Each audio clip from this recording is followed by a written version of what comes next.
فيلم النهارده بيحكي عن شاب اتعلم جميع أسرار الفنون القتالية عشان يظهر قوته للعالم ويدمر كل أعدائه. ومن غير ما أطول عليكم يلا نستمتع. قصتنا بتبدأ في مدرسة شاولين مع بداية فصل دراسي جديد. جميع التلاميذ حضرت الفطار عشان تجهز للتدريبات الشاقة، وبالفعل لما المعلم الأكبر وصل قال للتلاميذ إنهم هيشيلوا كميات كبيرة من المية على أكتافهم. اللي مش هيقدر على الأوزان هيطرد من المدرسة. وفي نفس الوقت بنشوف طالب جديد اسمه ليه أبكم وعاجز عن الكلام، ده غير انه ما عندوش صحاب والكل بيتنمر عليه من غير رحمة. دخل مدرسة شاولين عشان يتعلم جميع أسرار الفنون القتال وينتقم لموت والده اللي اتغدر. التدريبات لما بدأت كل واحد من التلاميذ كان لازم يلبس جزمة حديدية في رجله عشان يعرف يثبت على الأرض وهو حامل الأوزان. ولكن في اللحظة دي واحد من التلاميذ استهزأ بليه وشتمه بطريقة مهينة وقال له شيل الأوزان كويس يا غبي. ليه معرفش يرد عليه لأنه أبكم وعاجز عن الكلام، فساب المتنمر يهينه بدون ما يتدخل. ولما بدأ في شيل أوزان المية على كتفه الوضع كان صعب لدرجة مرعبة جدا، وليه ما قدرش يستحمل نهائيا بسبب انه جديد على التدريبات المدمرة دي. وفي نفس الوقت ما ينفعش يستسلم عشان ما يطردش من المدرسة والجميع يقولوا عليه فاشل. وفجأة لما كان على السلالم وقع على الأرض من غير ما يقصد. صحابه اتنمروا عليه وقالوا له يا فاشل. في اللحظة دي ليه معرفش يتصرف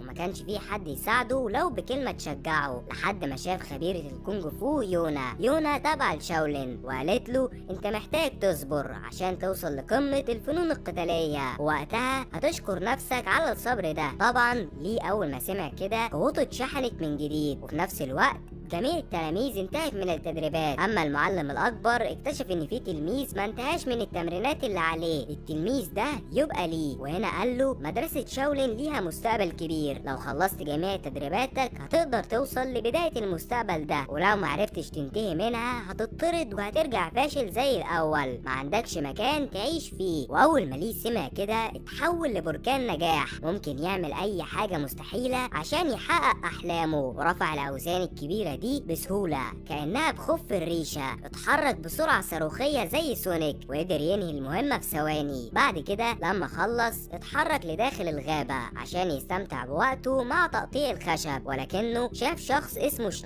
شنيجو يبقى واحد من أقوى معلمي الفنون القتالية في شاولين، وقال لي أنا عارف إنك في حزن شديد بسبب المعاملة القاسية اللي بتتعرض لها، ولكن مع التدريب وعدم الاستسلام أنا متأكد إنك هتبقى واحد من أقوى محترفي الكونج فو بالعالم. بعد كده شنيجو ودعه واتحرك في طريقه، ولكن ليه شافه بيستخدم حركات فنون قتالية غريبة. في اللحظة دي قرر يقلد حركاته في الخفاء من غير ما يعرف لأنها كانت مميزة جدا. وبالفعل ليه بدأ في تعلم فن القتال الغريب ده، ومن قبل ما يوصل لأي مستوى فجأة شنيجو ظهر. شنيجو كان هيضربه بقسوة ولكنه فرح لأن ليه بقى شجاع وما بيخافش من التجربة والمحاولة. وفي نفس الوقت اتنين من حراس المكان اتجهوا لداخل فتحة موجودة على حافة الشلال. ليه كان بيراقبهم من غير ما يحسوا وكان عايز يعرف ايه السر الموجود داخل الشلال، فاتسلل وراهم في سرية تامة. وفجأة عرف انه سجن حابسين فيه خبير الكونج فو نيون. ليه ما كانش يعرف هو مسجون ليه، ولما الحراس خرجت من المكان اتحرك عشان يكتشف سبب وجود نيون، ولكنه نسي حقيقة انه ابكم وعاجز عن الكلام، فمسك الطعام اللي كان موجود على الارض وعرض لنيون نصيبه. ومن الواضح انه كان جعان جدا، واول ما نيون انتهى من الاكل شرب ميه وبقى في احسن حاله لانهم كانوا بيمنعوا عنه الاكل. ولكن في الاخر قال له المره الجايه اتاكد ان يكون معاك عصير وكعكه لذيذه. تاني يوم فجاه التلاميذ صحيت على خبر مفاجئ. اقوى تلميذ في مدرسه شاولين قرر يدخل تحدي الرجال الخشبيين. تحدي الرجال الخشبيين اللي بينجح فيه بيتخرج من مدرسه شاولين باعلى التقديرات. تلاميذ اتصدمت بعد ما شافت اقوى تلميذ في المدرسه اتكسر تماما من قوه الرجال الخشبيين. بعد كده في وقت الغداء ليه كان قاعد مع اتنين من زمايله عشان ياكلوا، وللاسف ما كانش عارف يطلب الاكل لانه ابكم وما بيعرفش يتكلم. بس فجأة واحد من زمايله حس بيه واداله حصته من الاكل. بعد كده ليه اتجه للسجن عشان يقابل المعلم نيون. اول ما قابله نيون بدأ يحكي له عن سبب وجوده في السجن. المشكلة كلها اني كنت بعلم فن فن قتال سري مميت اسمه زئير الاسد. الفن ده ممنوع في البلد كلها، لو حد اتعلمه بكامل تفاصيله هيقدر يسيطر على الجميع وهياخد السلطة. اول ما ليه سمع كده استغرب جدا لانه كان فاكره مجرم. نيون عرض عليه عرض مميز وقال له لو جبت معاك عصير في المرة الجاية هعلمك فن قتال سري هتقدر تنجح بيه في اختبار الرجال الخشبيين وتثبت نفسك في المدرسة. وبالفعل تاني يوم ليه اتحرك عشان يجيب العصير، ولكن العصير بيكون مع المعلم شنيجو الخبير، فليه اتحرك في الخفاء واستغل ان شنيجو كان بيجهز خلطة للأكل، فقرر يغفله ويسرق العصير منه، ولكنه ما يعرفش مين شنيجو. شنيجو ملوش حل، ذكائه حاد زي التلسكوب، ممكن يعد النجوم في ايام الاجازة. مسكوا طحنه وعلموا الادب، ولكن بعد فترة شنيجو قلبه بقى طيب وقرر يكافئ ليه لانه بقى ينتهي من جميع مهماته، واداله هدية قيمة. واول ما اخد الهدية اتجه للمعلم نيون، ولكنه لما وصل اترعب جدا بسبب ان المعلم كان بيرتعش من شدة البرد القارس، فليه معرفش يتصرف ازاي لحد ما قرر يخلع ملابسه عشان يستخدمها للتدفئة. بالفعل المعلم نيون بدأ يفوق، وفي اللحظة دي عرف ان ليه قلبه طيب لانه كان خايف عليه، ونيون قرر انه ينفذ وعده ليه وقال له يجهز عشان هيتعلم اهم الحركات في الكونج فو. وبالفعل ليه اتحرك وبدأ ياخد التعليمات لكل حركة في الكونج فو، ومن الاول التدريبات كانت صعبة عليه، فنيون قال له التكرار بيعلم الشطار، وقال له تاني يوم بتدرب على كل حركة قلتها لك. بس لما تاني يوم جه ليه ما كانش هيعمل حاجة من اللي المعلم نيون قالها له، ولكنه في لحظة قرر يبقى وحش في التدريب، كل ما قوته تخلص يرجع من تاني بطريقة ملهاش حل، وبدأ يتعلم جميع الحركات اللي نيون عرفه عليها. وفي الاخر حصلت حاجة غريبة، معلم الكونج فو اسمها يونا رمت عليه طوبة، فليه قرر يتبعها، واول ما وقف قدامها بيعرف انها تبقى من اكبر معلمي فن الافعى القتالي، ولكن اسلوبها بيكون سري جدا. وهنا يونا عرضت تعلمه فن الافعى بالاسلوب السري، فليه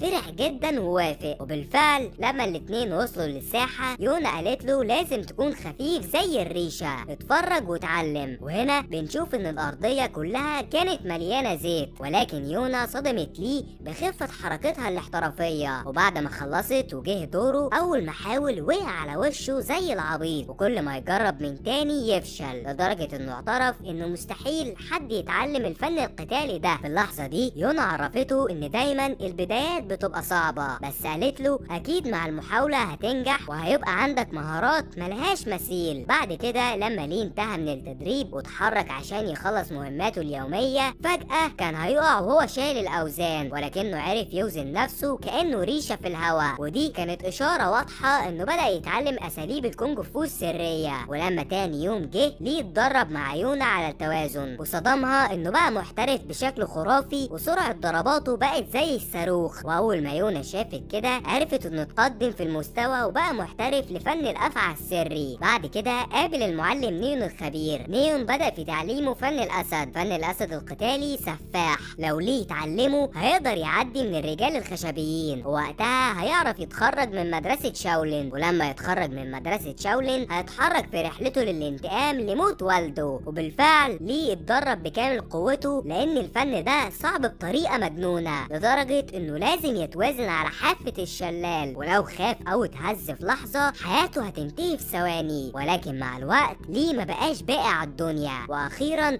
قدر يتعلم الفن باحترافية تامة. في اللحظة دي قابل المعلم نيون وحاول يشكره، ولكن بسبب انه ابكى معاجز عن الكلام معرفش يقوله. بس لحسن الحظ نيون قدر يفهمه وكلفه بمهمة اخيرة هتكون الشكر بالنسبة له. المهمة انه هيسلم خاتم نادر جدا لرئيس عصابة في المدينة، وده هيحصل بعد ما ينتهي من اختبار الرجال الخشبيين. وبالفعل الوقت المرعب جه، ليه اتجه لكبار شاولين وجميع التلاميذ عشان يثبت قوته، وطلب بدخول الاختبار النهائي. واول ما دخل الغرفة كانت غريبة، مجموعة من الرجال الخشبيين المسلحين لازم يخلص عليهم، وللأسف لو معرفش يعملها مش هيتخرج وهيخيب ظن المعلم نيون فيه. اما في البداية بدأ في دراسة حركات اعدائه بحذر شديد، وهنا بتبان قوة ذكائه الحاد. ولكن الذكاء مش كل حاجة، الرجال الخشبيين حشروه زي الحشر على الارض، كانوا هيفرموه برجليهم عليهم ما كانش فيه مخرج نهائيا. وفي جزء من الثانية لي قرر انه لازم يحقق هدفه وينتهي من الاختبار عشان ينجح في حياته. ورغم كل الصعوبات اللي وقف في طريقه الا انه ما تهزش ولا اظهر ضعف، رجع من تاني زي الاسد وعمل اعصار هجومي بقبضات صاروخية تهز جيش كامل، خلص بيها على جميع المقاتلين اللي في طريقه، وبكده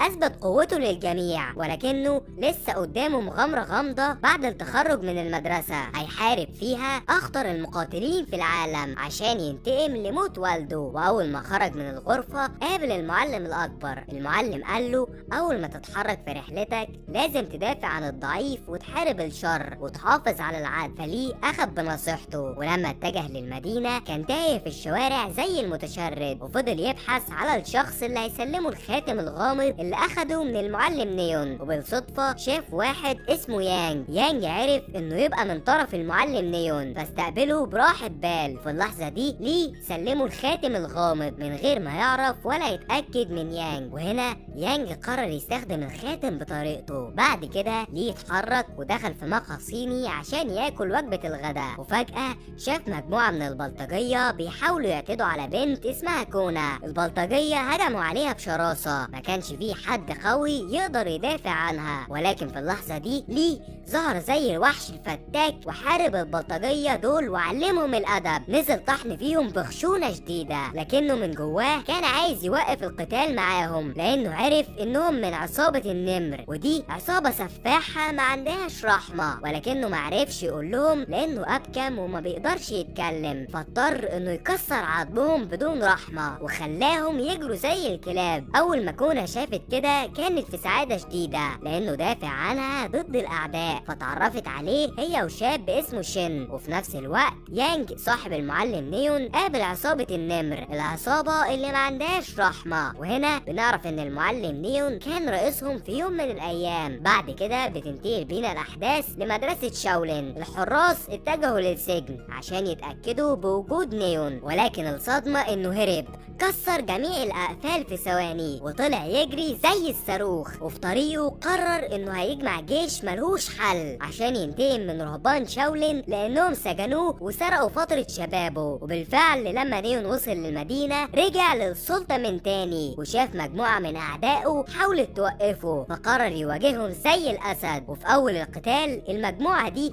كانت فاكرة إنه بقى ضعيف لأنه فضل في السجن لفترة طويلة وما كانش بيتدرب على فنون القتال. ولكن المفاجأة إنه رجع أقوى من الأول، بقى وحش عنيف بيكسر أي عدو في طريقه. وأعدائه عرفوا إن السجن حوله وضاعف مهاراته لدرجة مجنونة. أما المعلم نيون فهو خلص عليهم كلهم بلمح البصر. ولما بالليل جه عصابة النمر الفتاكة طلعت على كونا الغلبانة في نص الليل عشان يخطفوها ويهددوا بقتلها. وللأسف بلطجية عصابة النمر اتكتروا عليها وبدون رحمة خطفوها. الخبر وصل للي وشين، وليه ما كانش يعرف هيعمل ايه لحد ما قرر انه لما الصبح يجي هيبحثوا عنها في كل مكان في البلد. ولكن تاني يوم في رحلة البحث شافوا المعلم نيون واقف لوحده زي الأسد قدام جيش كامل من رهبان شاولين المدمرين. طبعا رهبان شاولين أقوى محترفين كونج فو بالعالم، وده لأنهم بيتدربوا أشد التدريبات المميتة. المعلم نيون عنده فن زئير الأسد القتالي، الفن ده خارق. يا ترى القدرة هتغلب الشجاعة؟ رهبان شاولين عملوا إعصار هجومي مميت، ولكن رغم الضغوطات نيون ما تهزش ليه رمش، صدمهم كلهم في ثواني. في اللحظة دي ليه ما كانش عارف هيحارب مع مين، لأن نيون يبقى صديقه اللي علمه فنون القتال، ورهبان شاولين كان بيتدرب في مدرستهم، فقرر يخلي صاحبه شين يتدخل في القتال ويطلب المساعدة من رهبان شاولين عشان يغفلهم ويخلي نيون يهرب. وبالفعل الخطة نجحت والمعلم نيون عرف يقابله من تاني. وفجأة اكتشف ان اخته اتخطفت، اخته تبقى كونا اللي ليه دافع عنها ضد عصابة النمر في المقهى. وبالليل لما اجتمعوا في بيت واحد من معارفهم القديمة عشان يتعشوا عنده، المعلم نيون شك اللحظات ان الاكل فيه سم، ده غير انه شاف صاحب المكان بيحاول يتسلل في الخفاء. وفجأة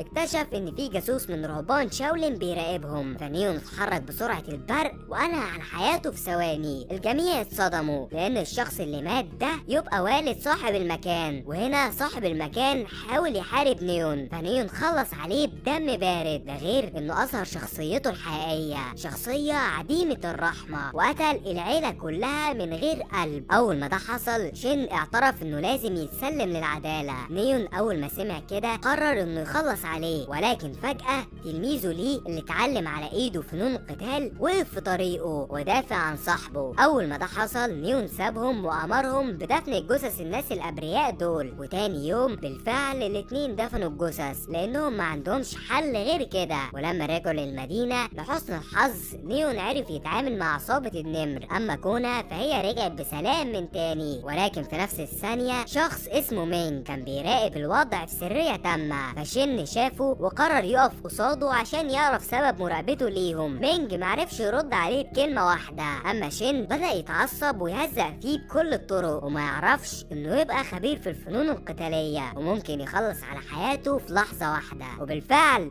مينج انفجر من الغضب وقتله بخشونة، ومن الاول مسكه طحنه وكسره وخلاه يتمسح بيه الارض تماما. واول ما ليه شاف صديقه بيتضرب ما قدرش يشوفه وما يتدخلش عشان يدافع عنه، اتحول من شخص طيب لمقاتل فتاك عنده قوة مدمرة. ومن الاول مينج قدر يتفوق عليه لانه عنده خبرة كبيرة، ده غير ان ليه مرضيش يتعصب عليه وبدأ يدرس جميع حركاته. مينج اكتشف انه متخرج من مدرسة شاولين فاوقف القتال في ثواني، وقرر انه لازم يرجع من تاني عشان يغدر بيه. بالليل قبل ما ليه ينام بدأت ترجع له ذكريات من الماضي، عرف منها ان صديقه المعلم نيون اللي ساعده في السجن هو اللي قتل والده غدر. ولما تاني يوم جه نيون كان ماشي في الشارع وفي طريقه واحد من سكان المدينة قرر يصداله زي الاسد عشان يدافع عن نفسه. اما نيون بقى طاغي وظالم لدرجة انه ما بقاش عنده قلب. وفي نفس الوقت ليه قرر يرجع لمدرسة شاولين من تاني عشان يقابل المعلم الاكبر ويحاول يعرف منه سبب دخول نيون الحقيقي للسجن. في اللحظة دي بترجع بينا الاحداث للماضي، وقت ما المعلم نيون كان شباب. نيون كان رئيس عصابة النمر واشتغل في اعمال التخريب والسرقة في المدينة. ولما رهبان شاولين مسكوه وسألوه عن ندمه قال لهم انا مش فارقة معايا ومش ندمان، فقرروا انهم يسجنوه عشان يحموا سكان المدينة من شره. ليه عرف حقيقة صديقه نيون الشرير وقرر انه ينتقم منه، ولكن في اللحظة دي ادرك ان قوته ما تتقارنش بقوة صديقه الخاين نيون. واول ما ده حصل واحد من رهبان شاولين اتدخل وعرف الاتنين ان فيه هجوم واعمال شغب في المدينة، وقريب نيون هيجمع جيشه وهيخلص على مدرسة شاولين. المعلم الاكبر لما سمع كده قرر يخاطر باهم شيء عنده، المخطوطة السرية، مخطوطة اقوى واخطر واندر فن قتالي بالعالم، فن اسمه فن القمع، وسلم المخطوطة بنفسه ليه. وبالفعل في بداية تعلم المخطوطة السرية اعتمدت على القوة وشراسة المتدرب، حرك الصخرة الضخمة دي بدراعه، ما كانش هيستحمل الضرر ولكنه بقى وحش فتاك يقدر يرفع 100 كيلو على ظهره. كل ده